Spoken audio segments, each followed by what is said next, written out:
کہ یا رسول اللہ قیامت کب آئے گی، قیامت کا دن کب ہوگا۔ قیامت کے دن کے بارے میں ہمیں کیا معلوم ہے اور اس کے بارے میں ہمیں کیا عقائد رکھنے چاہیے، ان کو میں آپ کے سامنے رکھ دیتا ہوں کہ تم نے اس کے لیے تیاری کیا کر رکھی ہے، مجھے یہ بتاؤ۔ بنیادی اعتبار سے یہ 5 باتیں ہیں جو بہت ہی ضروری ہیں روز قیامت کے حوالے سے۔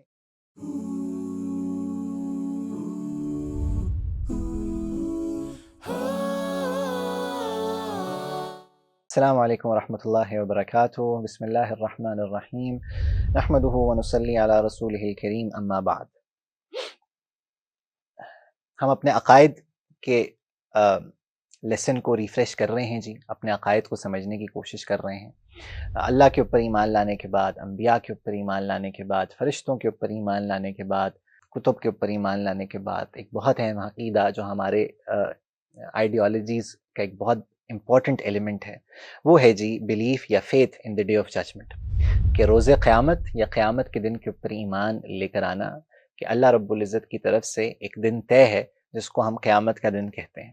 قیامت کے دن کے بارے میں ہمیں کیا معلوم ہے اور اس کے بارے میں ہمیں کیا عقائد رکھنے چاہیے، ان کو میں آپ کے سامنے رکھ دیتا ہوں۔ بنیادی اعتبار سے یہ 5 باتیں ہیں جو بہت ہی ضروری ہیں روز قیامت کے حوالے سے، ان کو میں اور آپ سمجھیں۔ باقی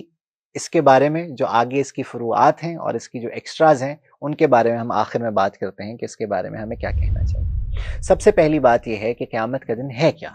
تو قیامت کا دن in very simple terms, in a very simple definition, قیامت کا دن بیسکلی ریزلٹ ڈے۔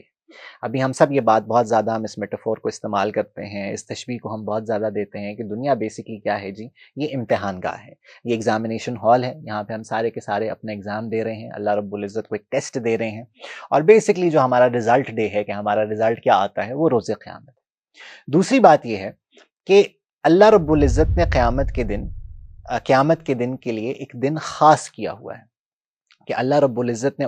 اللہ نے اس کو کوئی چینج نہیں رکھا ہوا کہ اچھا ایسا ہو گیا تو ایسا کر لیں گے، ایسا ہو گیا تو ایسے کر لیں گے۔ اللہ رب العزت نے اس کے لیے ایک دن مقرر کر رکھا ہوا ہے کہ وہ دن کیا ہے۔ اور پھر تیسری بات اس سے جڑی ہوئی کہ اس دن کا علم کسی اور کو ہے یا نہیں ہے، تو اس دن کی معلومات کسی اور کو نہیں ہے جی، وہ اللہ رب العزت کے پاس ہی اس کی معلومات ہے۔ اونلی اللہ سبحانہ و تعالی نوز when exactly is the day of judgment۔ یہاں تک کہ آپ صلی اللہ علیہ وسلم کے بارے میں بھی آتا ہے کہ آپ صلی اللہ علیہ وسلم نے بھی کبھی بھی اس کی تعین کر کے دی ایک صحابی کے بارے میں، بلکہ آتا بھی ہے کہ انہوں نے کہا بھی کہ یا رسول اللہ متی الساعۃ، کہ یا رسول اللہ قیامت کب آئے گی، قیامت کا دن کب ہوگا۔ تو اللہ کے نبی نے بجائے اس کے کہ آپ اس سوال کے اوپر زیادہ فوکس کرتے اور آپ یہ چیز بتاتے کہ قیامت کی نشانیاں کیا ہیں، آپ صلی اللہ علیہ وسلم نے ان کو کام کی چیز کے اوپر لگایا کہ ما اعددت لها، کہ تم نے اس کے لیے تیاری کیا کر رکھی ہے، مجھے یہ بتاؤ ایکچولی۔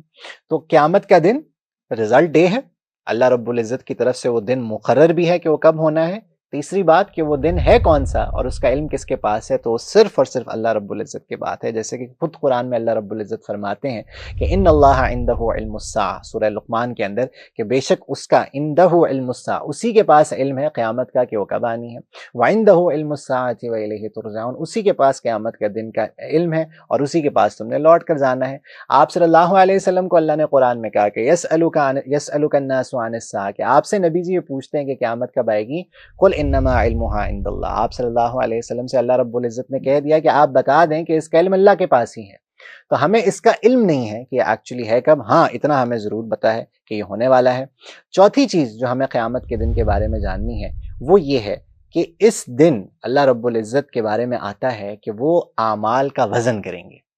جو ہمارے اعمال ہیں، جو ہم ایکشنز کرتے ہیں، جو ہم سے ڈیڈز پرفارم ہوتی ہیں، جو ہمارے افعال ہیں، ہمارے اعمال ہیں، ان کے بارے میں ہمارا ماننا ہے کہ اللہ رب العزت ان کو تولیں گے، ان کا ویٹ کیا جائے گا۔ اور قرآن کے اندر خود اللہ رب العزت نے یہ بات کی ہوئی ہے سورہ انبیاء کے اندر کہ وَنَضَعُ الْمَوَازِينَ الْقِسْطَ، کہ اللہ تعالیٰ فرماتے ہیں کہ ہم ایسے ترازو کو قائم کریں گے جو عدل کرنے والا ترازو ہوگا، اور اللہ رب العزت ایکچولی اس دن اعمال تولیں گے کہ کس کے اعمال زیادہ اچھے ہیں، کس کے اعمال برے ہیں۔ اس سے ہمیں یہ بات بھی پتہ چلتی ہے کہ اعمال زیادہ کرنا ریکوائرڈ نہیں ہے، نمبر آف اعمال زیادہ کرنا ریکوائرڈ نہیں ہے۔ ہاں obviously جو فرائض ہیں جن کی تعداد خود اللہ اور اس کے رسول کی طرف سے آئی ہے وہ تو ہم نے کرنے ہی کرنے ہیں، مگر اس کے علاوہ جو بونسز ہیں جو ایڈیشنل چیزیں ہم کرتے ہیں اس کا کوئی نمبر اللہ رب العزت کو زیادہ میٹر نہیں کرتا. اللہ رب العزت کو جو چیز میٹر زیادہ کرتی ہے وہ ان کی کوالٹی ہے، کہ اللہ ان کے اندر اخلاص زیادہ دیکھنا چاہتے ہیں، اللہ ان کی کوالٹی کو بہتر دیکھنا چاہتے ہیں، اللہ تعالیٰ اس کے کرنے کے طریقوں کو بہتر دیکھنا چاہتے ہیں. اس لیے اللہ کے بارے میں آتا ہے کہ اللہ خود قرآن میں کہتا ہے کہ ہم تولیں گے اعمال کو، کہ تمہارے اعمال کتنے وزندار ہیں. زیادہ ہونے کا اعتبار نہیں ہے، وزندار ہونے کا اعتبار ہے. اور آخری بات اس کے بارے میں ہمیں یہ بھی سمجھ لینی چاہیے کہ اگر اعمال تولے جائیں گے، اور ساتھ ہی پھر اللہ رب العزت یہ بھی اس کے فرما دیتے ہیں کہ کسی کے ساتھ ذرہ برابر ظلم نہیں کیا جائے گا. اور یہ مضمون قرآن میں اللہ رب العزت نے کئی جگہ مختلف تعبیرات کے ساتھ اللہ تعالیٰ نے اس کو کہا ہے. اور اللہ تعالیٰ ایک جگہ کہتے ہیں وما انا بظلام للعبید، کہ میں ذرہ برابر بھی کسی کے ساتھ ظلم کرنے والا نہیں ہوں. وہم لا یظلمون، کہ ان کے ساتھ ظلم نہیں کیا جائے گا. یہ مضمون ہم سب بچپن سے سنتے آ رہے ہیں، ہمیں معلوم ہے کہ اللہ کسی کے ساتھ، خدا نعوذ باللہ نعوذ باللہ، ہم تو امیجن بھی نہیں کر سکتے کہ اللہ کسی کے ساتھ ظلم کرے. اس میں اللہ ہمیں تسلی مگر دلا رہے ہیں کہ ہم تمہارے اعمال کو تولیں گے، اور یہ نہ سمجھنا کہ وہاں پہ کوئی اونچ نیچ ہو جائے گی، تمہارے ساتھ ذرہ برابر ظلم نہیں کیا جائے گا. آخری بات قیامت کے بارے میں سمجھنے کی ہے کہ اس کی جتنی چیزیں یہاں سے ایسوسیٹڈ ہیں، ابھی ہم ان کی طرف نہیں جا رہے. پل صراط کا ہونا ہے، شفاعت کا ہونا ہے،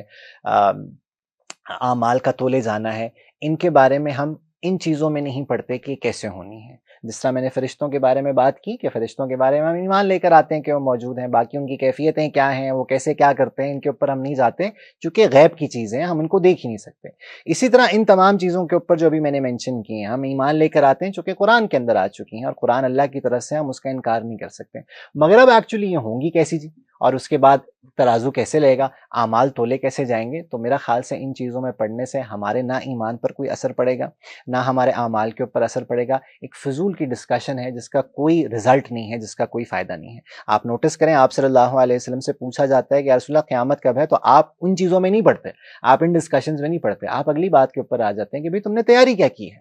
تو ہمارا ایز مسلمز فوکس ہی ہے کہ ہم ان چیزوں کی تیاری کریں ایمان لے کر آ کر. اس کے بعد یہ کام اللہ کے کرنے کے ہیں کہ اللہ نے ترازو کیسے قائم کرنا ہے، اللہ تعالیٰ نے اعمال کیسے تولنے، ایٹسیٹرا ایٹسیٹرا. ان کے اوپر ہم نہیں جاتے، ہم اپنے کرنے کے کام کرتے ہیں، اور اللہ رب العزت کی جو کام ہے ہم اللہ رب العزت کو ہی کرنے دیتے ہیں. قیامت کے بارے میں یہ چیزیں جاننا ضروری ہیں، یہ اعمال، یہ عقائد، یہ فیتھ ہمارا ہونا ضروری ہے. اللہ تعالیٰ اس کو صحیح طریقے سے سمجھنے کی توفیق عطا فرمائے. السلام علیکم ورحمۃ اللہ وبرکاتہ.